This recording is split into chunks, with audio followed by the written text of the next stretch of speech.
Hey. So it's kind of funny. It's like this running joke lately, probably the last couple months, that I am not a poet, but everybody seems to mistake me for a poet. So they'll introduce me as such, and then I'll say, no, I write short stories, and they're like, they sound like poems. And I think that's fantastic. So in the spirit of Tim Rumsey's, storytelling is bungee jumping, I'm going to tell a poem. I'm going to read a poem. How do you poem?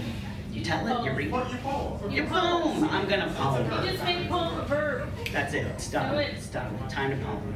Okay. So this one's called Man of Faith. We're talking about religion when he tells me, think about God like a flawed artist working on something really emotional. I don't typically think about God, not in the way that makes people hope for things or keeps them getting out of bed in the morning. And we're lying here, furry and exposed, listening to something dark and explicit. A young musician, he's filling the candlelit room with lyrical memories about his dead parents and their complicated relationship. Our conversation adding to the combination of sounds that doesn't rush to conclusions. It speaks softly, working through complex thoughts and emotions. I'm staying silent, drinking wine, thinking about forced baptisms, picket lines, wondering how he still has room in his heart for a religion that has never kept a promise to men like us. But maybe he's not religious in the way I've learned to lower the tone of my voice around men who say they love God. Because he's not metaphysical in the common sense, but he listens to Lorena McKennitt and knows he's a Sagittarius. He's telling me about the time he brought an Enya CD into his Christian school growing up, when the assignment was to scan a song for demonic influence. And I'm smiling because I'm thinking about him as a kid, pure mood CD in hand, the Sunday school equivalent of the Necronomicon. But I don't tell him that I saged my bedroom before he came over, that I cleared it with delicate smoke between tonight and the last time we saw each other. Because I know I don't have the answers to our questions, but I know I believe in nothing more than I believe in new beginnings.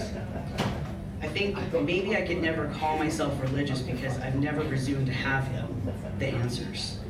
But I've met people who seem to have some, beings that somehow tap into some sort of universal truth, even when I didn't want to believe it.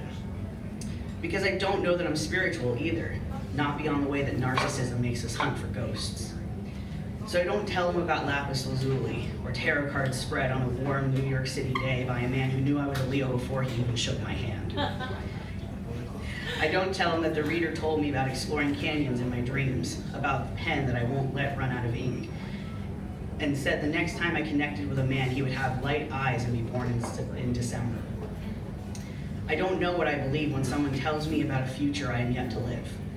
If I take my power away as a creator of my own story, knowing there are certain parts already composed. My general ego clashing with nihilism, clashing with how many times I've fallen in and out of love with this chaotic world.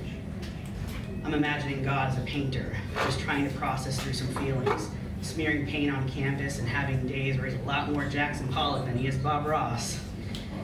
My questions about my own breath and brain make me realize at some point I had to stop asking myself if God existed and instead start asking, where does destiny end and adventure begin? To worship nothing aside from life. We're still sipping sweet wine between the music whirling around us like what I want to see in my own aura. And God still on his tongue lying with another naked man who has consistently been turned off by the phrase, man of faith. As if he would buy into crystals and mediums and the only rituals that have brought me some sort of comfort in this life. He reads my mind through thoughtful silence and says, I believe in purpose, but not fate. His eyes are darker under his glasses, but when he takes them off, they're blue, or maybe gray, lighter than I remembered. Music stopped. The troubled deity providing the soundtrack to our last few moments of our energies combining is now silenced.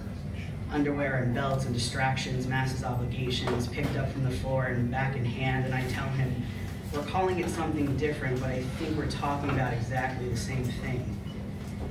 And I'm thinking about New York City in July, about Orlando in November, about climbing Western canyons in the spring, about how I don't need the answers to know I'm glad we met. I think about collecting memories like sips of wine and having a life as tragical and beautiful as any God could live. Thanks, guys.